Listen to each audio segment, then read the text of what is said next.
Coucou, cette semaine pour le tirage de la semaine, je te propose de quelque chose d'un petit peu différent.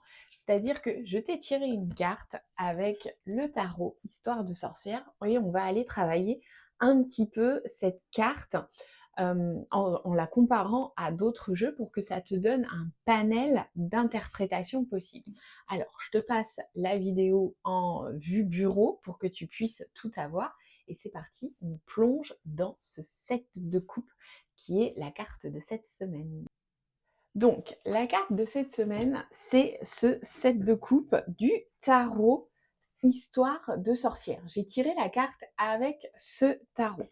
Ensuite, on va pouvoir les comparer avec le set de coupe du Cosmic Cycle Tarot, le set de coupe du This Mind Earth Tarot et le set de coupe du Light Seer Tarot. Ça va te permettre d'avoir déjà plusieurs visuels de la carte et on va pouvoir aller un petit peu creuser chacune des cartes. Donc, tu peux voir déjà dans ce tarot Histoire de sorcière, ce set de coupe, on a cette sorcière qui est dans un magasin.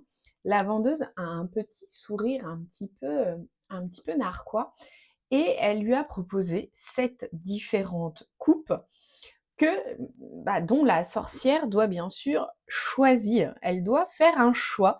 Elle doit choisir la coupe qu'elle veut. Alors on en a plusieurs. On a l'amour, on a la maison, on a le succès, on a la richesse, etc. Et cette sorcière, elle doit vraiment faire un choix. Seulement, et bien sûr, toutes les options ne sont pas forcément bénéfiques pour elle.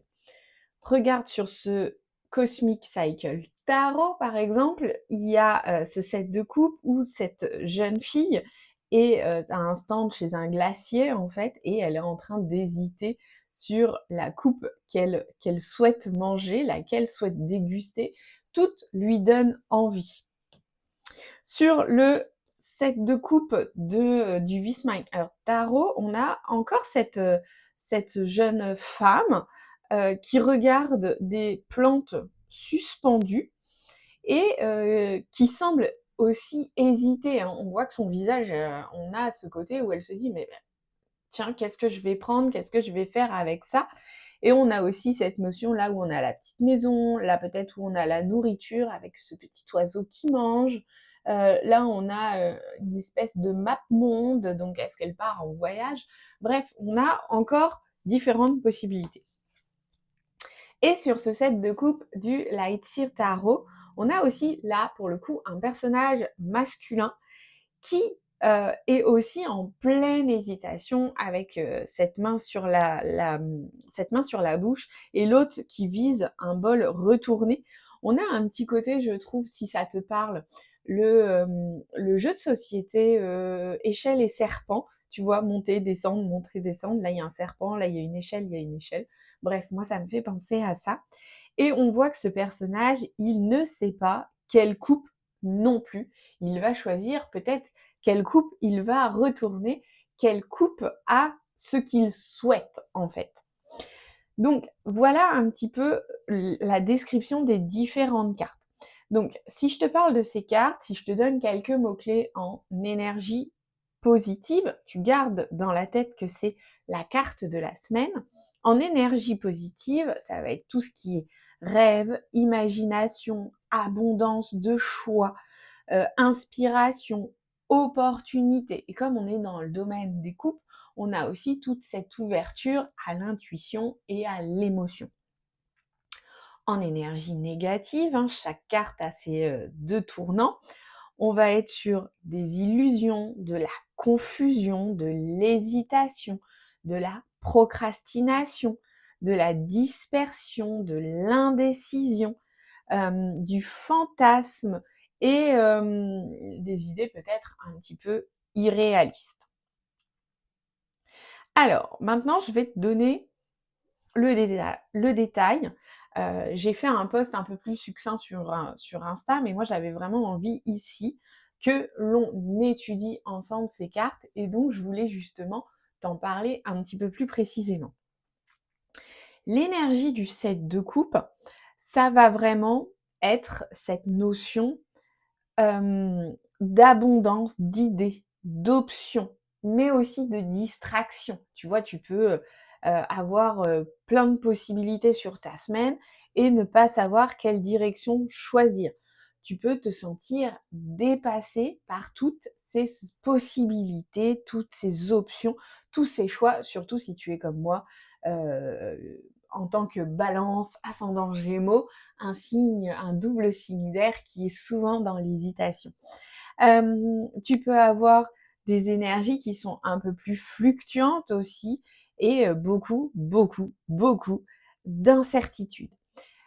Ce 7 de coupe, il est aussi très associé à l'imagination parce que tu vois, tu as toutes ces options sont aussi toutes ces options qui peuvent être dans ta tête avec toutes ces possibilités.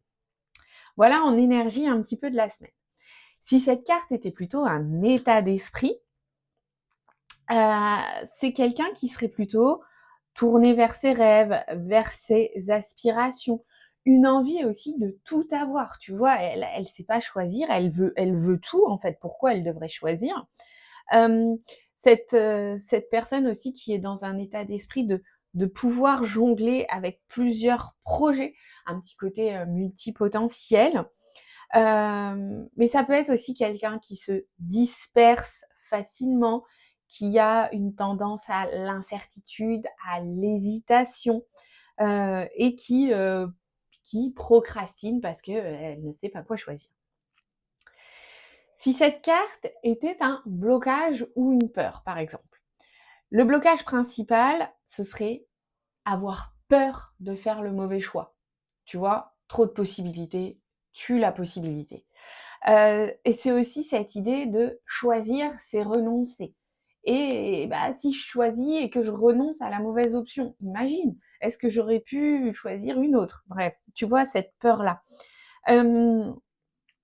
Ça peut être aussi une peur de d'être dans quelque chose d'un petit peu illusoire. Si je me trompe et si je choisis, et si ce que je choisis en fait, c'est trop beau pour être vrai. Tu vois? Toutes ces idées-là, toutes ces peurs ou ces blocages qui peuvent être liés à ça.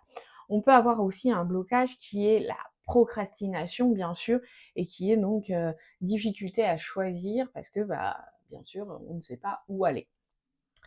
Le conseil avec cette carte, ce serait de ralentir, de faire le tri, de se connecter à son intuition. On est dans le domaine des coupes. Et là, on voit sur ce tarot, notamment Histoire de sorcière, qu'elle suit son cœur, tu vois. Elle a tendance à choisir le cœur, donc cette idée de suivre ce qui lui parle vraiment. Ce qui est important, c'est de prendre le temps, d'examiner toutes les options, de faire pourquoi pas un exercice de priorisation pour t'aider à avancer en confiance et de te concentrer surtout cette semaine sur une seule coupe, une seule option, un seul choix.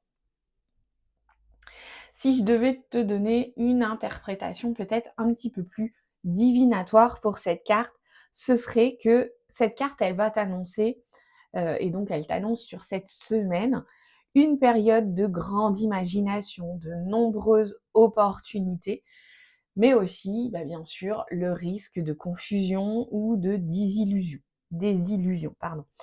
Il est possible que tu sois confronté à des choix importants ou à des propositions séduisantes. Cette carte, elle te met en garde, je te l'ai dit déjà tout à l'heure, tout n'est pas aussi beau qu'il n'y paraît. Elle peut aussi te dire que tu vas avoir des rêves ou des manifestations ou des aspirations plutôt qui pourraient se manifester si tu as notamment travaillé la loi de l'attraction. Et enfin, je termine avec une idée de mantra pour cette semaine que tu peux te répéter pour t'aider à avancer, que tu peux écrire dans un petit coin ou tu peux t'afficher sur ton téléphone. C'est « Je choisis avec discernement ce qui nourrit mon âme ». Voilà, tu vas vraiment pouvoir aller te répéter cette phrase régulièrement pour pouvoir aller travailler ça. Si tu veux aller plus loin en exercice créatif ou peut-être introspectif pour vraiment aller travailler cette carte, c'est te créer un collage. Là, en plus, on est dans cette énergie de nouvelle lune, donc de te créer un collage de tes rêves et de tes aspirations. Tu peux aussi travailler en écriture peut-être intuitive ou en journaling, ce qu'on appelle du journaling, hein, cette idée d'écrire. C'est quelles sont toutes ces coupes là qu'il y a actuellement dans ma vie. Et définis toi les coupes qui sont actuellement dans ta vie. Quels désirs ou choix me semblent les plus alignés avec ma vérité? Qu'est-ce qui est vraiment important pour toi? Et quel choix me paralyse et pourquoi? Moi, j'ai tendance à dire que si un choix te fait peur, c'est que potentiellement c'est le bon choix. Et qu'après aussi, il n'y a jamais de mauvais choix. Il y a toujours le choix que l'on est capable à faire, on est capable de faire à l'instant T, et on a toujours, toujours, toujours ce libre arbitre et cette possibilité de retracer notre route et de faire un pas en arrière pour en faire de nouveau 4 en avant. Sur ce, je te souhaite une très très belle semaine. Dis-moi si cette version du tirage de la semaine te plaît. J'avais vraiment envie de te faire rentrer dans ces différentes cartes, que tu vois aussi un peu les différents jeux. Et puis je te souhaite une très très belle semaine, pleine de choix et d'opportunités. À bientôt!